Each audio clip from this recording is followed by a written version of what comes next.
Hello students, कैसे हो आप सभी। तो आज की वीडियो का टॉपिक है Heisenberg uncertainty principal.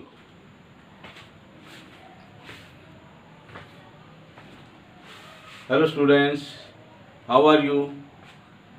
So in this video I will discuss an important topic of 11th class from chapter atomic structure and it is Heisenberg's uncertainty principle। और जो ये Heisenberg uncertainty principle है, it is the key concept for wave mechanical model और quantum mechanical model of atom। So quantum mechanical model of atom के दो basic concepts हैं जिनके base पर वो क्वांटम मैकेनिक्स डिपेंड करती है, which are Heisenberg uncertainty principle and de Broglie equation. तो इन्हीं दोनों कॉन्सेप्ट्स के ऊपर वेव मैकेनिकल मॉडल और quantum mechanical model of atom based है। तो हम डिस्कस करेंगे आज हेजनबर्ग अनसर्टेनिटी प्रिंसिपल। सबसे पहले हम बात करते हैं, इसमें एक वर्ड है uncertainty. Uncertainty means not certain, जिस चीज के बारे में हम सर्टेन ना हो या जिस चीज के बारे में हमें एक्यूरेट पता ना हो, दैट इज कॉल्ड अनसर्टेन। और इसी अनसर्टेनिटी को इस प्रिंसिपल में इंक्लूड किया गया है। किस लिए? क्योंकि according to this principle it is not possible for us to calculate exact position and momentum of a microscopic particles together. तो एक ही साथ हम किसी भी माइक्रोस्कोपिक पार्टिकल की ना तो एग्जैक्ट पोजीशन हम पता लगा सकते और ना ही हम उसके एग्जैक्ट मोमेंटम और एग्जैक्ट वेलोसिटी को कैलकुलेट कर सकते हैं। हम केवल एक टाइम में एक ही वैल्यू की एक्यूरेट वैल्यू का पता लगा सकते हैं। तो इसीलिए इस प्रिंसिपल का नाम क्या है? Heisenberg's uncertainty principle and it is the surname of that scientist who gave this principle. So what is Heisenberg uncertainty principle? According to it, it is not possible to calculate exact position and momentum of a microscopic particle. Microscopic particles means electron, atoms, molecules, लेकिन mainly हमारा ये principal है electrons के लिए। Microscopic particles simultaneously और together.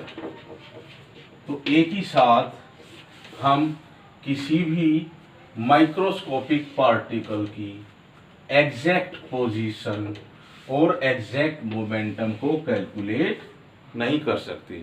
तो इसके लिए एक मैथमेटिकल इक्वेशन भी दी गई है and that is delta x into delta P is greater than और इक्वल टू एच अपॉन 4 पाई। कई बार क्या लिखा रहता है, इस h अपॉन 4 की जगह h bar by 2 and h bar is equal to h upon 2 pi.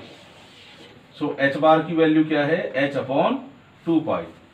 So this is the mathematical expression for Heisenberg uncertainty principle. तो यहाँ हमें दो वैल्यू दिखाई देती हैं यहाँ पर, delta x and delta P. What are the meaning of delta x and delta p in this equation?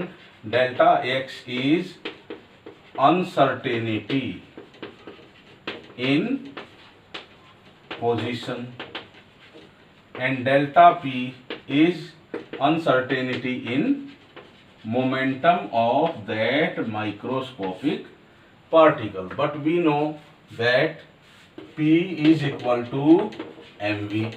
So delta P equal to m delta v. यहाँ m की वैल्यू क्या है? कांस्टेंट है कि जो माइक्रोस्कोपिक पार्टिकल है उसके मास की वैल्यू कांस्टेंट इसलिए क्योंकि उसका मास रहता है फिक्स. जो चेंज होगी, अनसर्टेनिटी होगी, वो उसकी वेलोसिटी में होगी.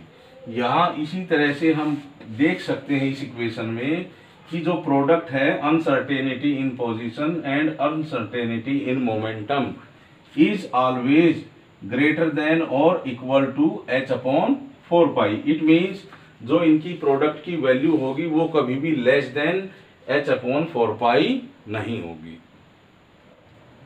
तो जब हम इस डेल्टा पी की वैल्यू को इसमें सब्स्टिट्यूट करेंगे इस इक्वेशन में, तो जो इक्वेशन आएगी वो क्या है? Delta x into m into delta v is greater than और equal to h upon 4 pi. यहाँ डेल्टा वी क्या है? Uncertainty in velocity of microscopic particle. अब बात ये आती है कि हमारी जो अनसर्टेनिटी इन पोजीशन और अनसर्टेनिटी इन मोमेंटम और वेलोसिटी है that is always greater than और equal to h upon 4 pi. अगर इस इक्वेशन के अकॉर्डिंग हम देखें, अगर हम डेल्टा एक्स की वैल्यू को एक्यूरेट मेजर कर पाते हैं then we are not able to measure the accurate value of uncertainty in velocity or uncertainty in momentum. So if delta x value is correct, अगर डेल्टा x की value correct calculate कर पाते हैं then value of delta x is small. तो जो delta x की value होगी वो हमेशा स्मॉल आएगी. So in this case the value of delta P or delta V becomes very large and we cannot, in this situation we cannot calculate accurate value of delta P और delta we. तो same इसी तरह से अगर हम delta P की value को accurate measure कर पाते हैं या करेक्ट वैल्यू हम डेल्टा पी की फाइंड आउट कर पाते हैं, in that case the value of delta x becomes very large and it is incorrect. It is incorrect value of delta x. क्योंकि जब हम इसकी करेक्ट वैल्यू को मेजर करेंगे तो डेल्टा x की वैल्यू क्या होगी? स्मॉल होगी. और इस इक्वेशन के अकॉर्डिंग जो m delta v is greater than और equal to h upon 4 pi into delta x. अगर यहाँ वैल्यू स्मॉल है तो डेल्टा v या डेल्टा p की जो वैल्यू होगी that becomes very large and that large value of delta p और delta v will be incorrect. वो इनकरेक्ट वैल्यू होगी. तो बच्चों अभी हमने इस इक्वेशन से देखा था कि अगर हम डेल्टा एक्स की वैल्यू एक्यूरेट मेजर कर पाते हैं देन द डेल्टा वी और value of delta P becomes inaccurate और अनसर्टेन. तो हम केवल इनमें से एक ही वैल्यू को फाइंड आउट कर पाते हैं विद एक्यूरेसी. तो अब इसके लिए एक एक्सपेरिमेंट भी है, एक एक्सप्लेनेशन भी है कि जो हेजनबर्ग अनसर्टेनिटी प्रिंसिपल है that is applicable only for microscopic particles। तो इसके लिए हम एक एग्जांपल लेते हैं। मान लीजिए हमारे पास एक कार है और उस कार की हम एग्जैक्ट पोजीशन और मोमेंटम का पता लगाना चाहते हैं एट द सेम टाइम। तो इसके लिए हमें क्या करना पड़ेगा, एक बीम ऑफ लाइट इंसिडेंट करनी पड़ेगी इस मूविंग कार के ऊपर, और जब ये beam of light incident light collide with this moving car, then that light spreads in all direction, and when it reaches to our eyes or any microscope, then with the help of that microscope we can calculate accurate position or momentum of that car. तो हम क्यों exact position और momentum उस car की पता लगा पाते हैं, क्योंकि जो बीम ऑफ लाइट है दैट कंटेन्स फोटोन्स, और जब कोई फोटोन इस कार से कोलाइड करता है तो इस कार का वेरी लार्ज मास होने के कारण ये फोटोन ना तो इसकी पोजीशन को अफेक्ट करता है ना ही इसकी मोमेंटम को अफेक्ट करता है। मींस जो फोटोन है वो ना तो इसकी पोजीशन में कोई चेंज ला सकता है और ना ही इस कार के मोमेंटम में, because of very large mass of this car. But in case of electron which is moving in an orbit, and when a beam of light falls on this moving electron, then this photon supplies some energy to this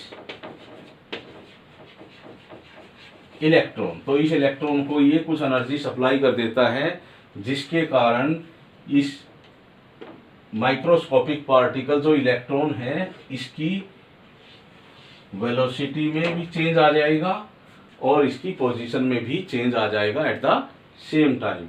तो एक ही बार में उस electron की position और velocity में एकदम से change आ जाएगा। तो इस कारण से हम उस इलेक्ट्रॉन की एग्जैक्ट पोजीशन और एग्जैक्ट मोमेंटम या एग्जैक्ट वेलोसिटी का एक ही साथ पता नहीं लगा सकते। So we are not able to calculate the exact position and momentum और velocity of this microscopic particle electron when a photon strike with this electron. So in case of microscopic particle we are able to calculate only one accurate value, either their position or either their velocity or their momentum। Students, अगर हमें इस microscopic particle की exact position का अगर हमें पता लगाना है तो हमें उस लाइट का यूज करना पड़ेगा जिसकी वेवलेंथ शॉर्टर होगी या स्मॉल वेवलेंथ होगी। तो डी ब्रोगली इक्वेशन के according lambda is equal to H by P. So यहाँ पर क्या है, लैम्डा की वैल्यू स्मॉल होगी तो इस इक्वेशन को जब हम रीअरेंज करेंगे तो H by lambda, H by lambda. तो इस केस में जब लैम्डा की वैल्यू स्मॉल है तो जो उसका मोमेंटम होगा वो लार्ज होगा। तो जब लार्ज मोमेंटम का फोटोन जब इस माइक्रोस्कोपिक इलेक्ट्रॉन से कोलाइड करता है then large amount of momentum is transferred.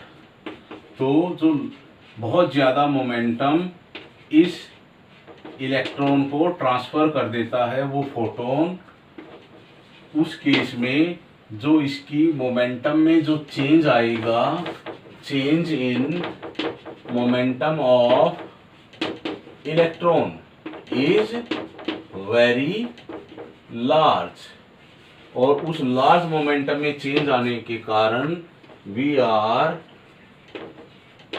Not able to calculate its exact momentum. तो इस केस में हम उस इलेक्ट्रॉन के एग्जैक्ट मोमेंटम को कैलकुलेट नहीं कर सकते जब हमें शॉर्टर वेवलेंथ की लाइट यूज करनी होगी उस माइक्रोस्कोपिक पार्टिकल इलेक्ट्रॉन की एग्जैक्ट पोजीशन का पता लगाने के लिए। तो जब हमने शॉर्ट वेवलेंथ की लाइट को यूज किया है तो हम एग्जैक्ट पोजीशन का पता लगा सकते हैं, but we are not able to calculate the exact value of momentum.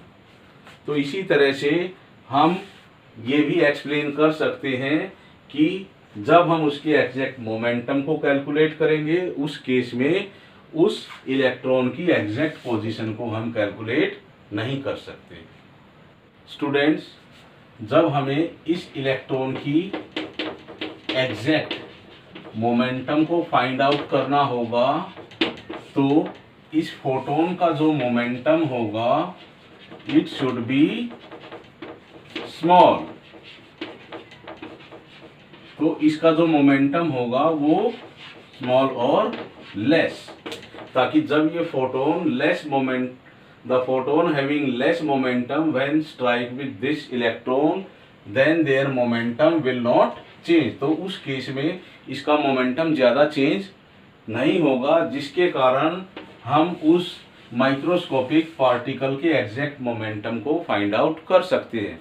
लेकिन यहाँ पर भी हमें डी ब्रोगली इक्वेशन का यूज करना होगा, that is lambda is equal to H by p and p is equal to H by lambda, and for small momentum of photon then their wavelength becomes very large. तो उस case में क्या होगा, जब हम small momentum का photon का use करते हैं उस केस में उस फोटोन की वेवलेंथ लार्ज हो जाती है, और in this case we are not able to calculate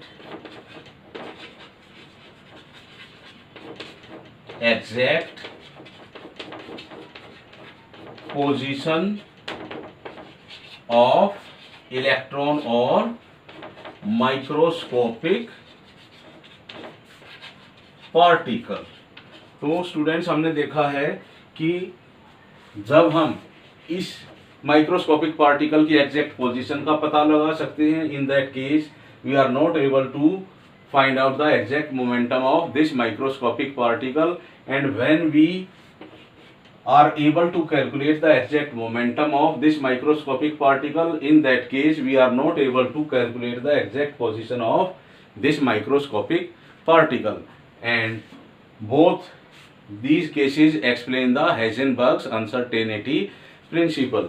So what is Heisenberg uncertainty principle?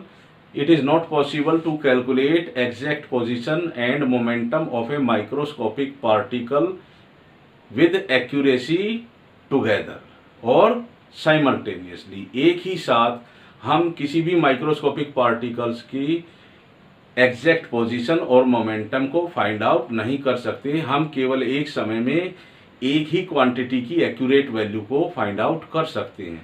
जब एक वैल्यू एक्यूरेट आएगी then that value becomes incorrect और इनएक्यूरेट ऑटोमेटिकली, वो अपने आप ही इनकरेक्ट और उसमें अनसर्टेनिटी आ जाएगी।